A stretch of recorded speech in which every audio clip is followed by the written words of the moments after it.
Doğrusu Başkale bizim için çok kıymetli bir yer. Yani çok kadim bir tarihi, kültürü, kadim bir toplumsal dayanışmasının her zaman kendini hissettirdiği bir yer. Ancak buna karşın bizler biliyoruz aslında iktidarların çok güçlü kendi politikalarını yürüterek yoksullaştırmak istediği, kadın kırım politikalarını derinleştirmek istediği, göç politikalarının dayatıldığı ve birçok toplumsal sorunla karşı karşıya bırakılmak istendiği bir yer. Ve en önemlisi de aslında geçtiğimiz iki dönem iradesi gasp edilen bir kent. Dolayısıyla bununla bağlantılı olarak da elbette birçok toplumsal sorunun da derinleştiğini görebiliyoruz. Bizler bugün Van Büyükşehir Belediye Eş Başkanlığı olarak her ne kadar Van halkının iradesi gasp edilmiş olsa da, her ne kadar büyük bir hukuksuzlukla halkın iradesi yok sayılmak istense de bugün halkımızla birlikte halkın sorunlarını çözmek için elbette ki çaba harcıyoruz. Bugün tam da burada olmamızın en temel sebebi kayyımların eliyle, aslında kayyım zihniyetiyle kentlerimizde derinleştirilmek istenen kadın kırım politikalarına karşı mücadele etmek için buradayız. Maalesef 2016'dan bu yana çöktürme planıyla birlikte maalesef sistematik olarak kimi sorunlar bilerek iktidar eliyle derinleştirilmek isteniyor bu topraklarda. Yoksullaştırılmak isteniyor. Buradaki direnişçi kadınlar, kültürüne, değerlerine bağlı olan kadınlar bu sistemin hedefi haline geliyor ve bir şekilde yaşamdan koparılıyorlar. Bizler kadınlar olarak da hem yerel yönetimler alanında, hem sivil toplum kuruluşları alanında, hem de platformlar zemininde güçlü bir kadın dayanışmasını, kadın mücadelesini örgütlemeyi de her zaman kendimize görev bilmiş kadınlarız.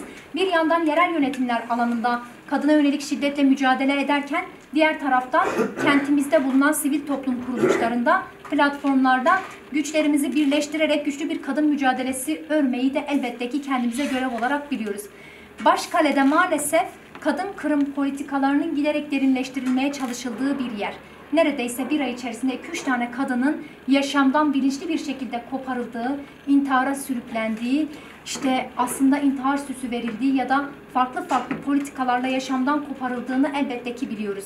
Biz de tam da bir taraftan yerel yönetimler alanında her ne kadar kayyımlar kadınların iradesini gasp etmek istese de, kadınların kazanımlarını hedef alarak kadın kurumlarını kapatmak istese de, kadın kırım politikalarını derinleştirmek istese de biz bunun karşısında güçlü bir mücadele kuracağımızı, güçlü bir mücadele öreceğimizi, her zeminde mücadele edeceğimizi buradan bir kez daha ifade edelim. Tam da bugün burayı ziyaret etmemizin sebebi kentimizde giderek devam eden, giderek çoğalan kadın katliamları. Elbette ki bu mesele toplumsal bir mesele. Bu sorun çözülmeden hiçbir toplumsal sorunun çözülmeyeceğini her zaman ifade ettiğimiz bir mesele. Herkesin üstüne düşen görevi yapması gerektiği bir mesele. Dolayısıyla burada bizler şiddetle mücadele ağıyla birlikte yerel yönetimler olarak elimizden ne geliyorsa fırsatları bu meselenin önüne koyarak, bütün koşulları bu meselenin önüne koyarak bu sorunla mücadele etmeyi de elbette ki en temel esasımız olarak buradan bir kez daha vurgulamak istiyoruz. Eş başkanlarımıza ve yönetimimize de çok teşekkür ediyoruz. Özellikle kadına yönelik şiddetle mücadele alanında hem kadına yönelik aslında kadın istihdamını arttırma, ekonomik alanda bu alanın aslında daha kadınların ekonomik alanda kendi ekonomi politiğini geliştirmesine dönük hayata geçirmiş oldukları çalışmaların da çok kıymetli olduğunu biliyoruz. Ancak bundan sonraki süreçte bu alanda daha güçlü bir mücadeleyi önümüze koymamız gerekiyor. Herkesin aslında bu sorunun ortadan kalkabilmesi için, bu sorunun çözülebilmesi için kendi cephesinden mücadeleyi büyütmesi gerekiyor. Bizler hem meclisimize katılmak, hem eş başkanlarımızı, hem yönetimimizi ziyaret etmek, hem de bundan sonraki süreci birlikte daha güçlü örebilmek için sizleri ziyaret etmek istedik. Teşekkür ederiz bu arada bize meclisinizi açtığınız için. Ayrıyeten bir de nasıl denilir, biraz da çok da mutlu oldum doğrusunu söylemek gerekirse Başkale'de bu kadar kadını görebilmek. Çünkü bizler yolda beklerken ben bu kadar kadının olabileceğini tahmin etmemiştim. Sayı olarak bence çok güzel bir sayı, onu da söylemem gerekiyor. Çünkü biz Van özelinde Kadın Derneği'ni başvuruları alırken Başkale'de üzerinden de bayağı bir başvurular alıyorduk.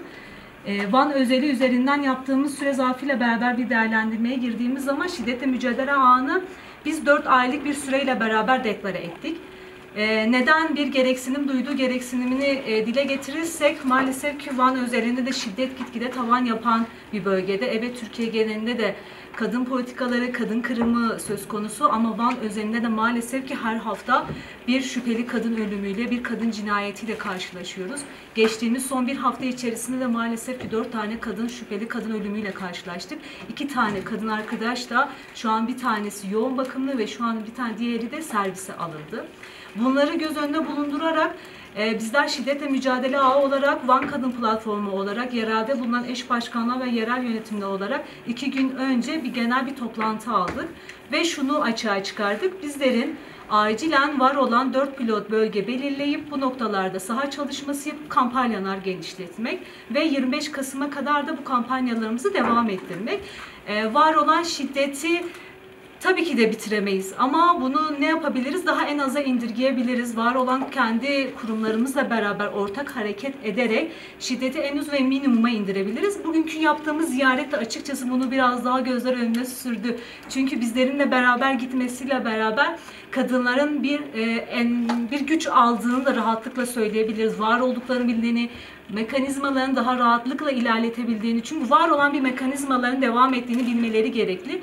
Çünkü aldığımız başvurularla beraber bizler de çok daha iyi biliyoruz, İstanbul Sözleşmesi'nin kaldırılmasıyla itibariyle 6284 yasanın da çok işlevsiz ve yürürlüğe girmediğini de çok daha iyi farkındayız. Çünkü bizim götürtebildiğimiz yerleri maalesef ki kayyum politikaları, devlet politikaları bu noktada en aza indirgiyor ve kadını çaresiz bırakmaya çalıştırıyor. Ama bizler de çok daha iyi farkındayız ki bizdeki var olan yerel yönetimler, var olan arkadaşlar ve bilinçle beraber biz bu farkındalığı, bilinçliği ve var olan mekanizmalarımızı devreye sokarak daha farklı kanallar da açabiliriz. Çünkü buradaki şüpheli kadın ölümlerinin arkasında şu da gizleniyor ve bunun da farkındayız. Kadınlar nereye gidebileceklerini bilmiyorlar. Nerelere başvuru yapabileceklerinin farkında değiller. Çünkü bizler oraya ne kadar ulaşabildik ya da ne kadar kanallar açabildik onu açığa çıkardık. Bizim yaptığımız pilot bölgelerden bir tanesi Başkale'dir. İlk mecliste yer aldık. Çünkü biz zaten bir mecliste toplantı alacaktık Eylül ayı itibariyle.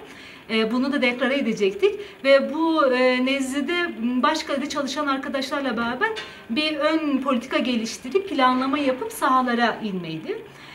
İyi ki burada da bunu konuştuk, birbirimizi tanıdık. Aynı kadın arkadaşların bu noktalarda politikaların var olup var olmadığını eş başkan nezdinde herkesi tanımış olduk.